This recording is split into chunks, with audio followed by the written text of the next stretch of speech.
Hey there everybody, it's Torrance with Sword Guy Builds. Today I want to talk about a couple of my favorite whip cracking moves.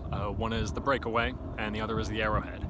So a lot of people, when they're trying to learn the arrowhead, they'll do a move that kind of looks like this, where they're really throwing the whip hard forward and back.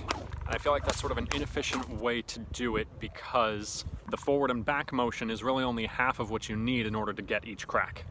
This type of form can also be a little bit dangerous just because it creates a lot of chaos in the movement of the whip that is difficult to control, and you may end up hitting yourself more than you have to.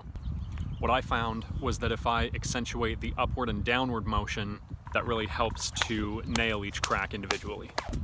So you'll end up getting a bouncy up and down motion that you can kind of think of as individual wind-ups for each crack, and I feel that's really helped my form over the last few years. It becomes especially important for the cracks in the front that really rely on that solid loop in order to keep the motion going. And incidentally, you can also consider each forward crack to be the third crack in a breakaway. That is to say that the same bouncy sort of motion that I feel you need in order to really nail an arrowhead is the same motion that you need in order to really nail the breakaway. And like with everything, what I like to do when I'm drilling it is to start off very slow and make sure that I can just nail each individual loop.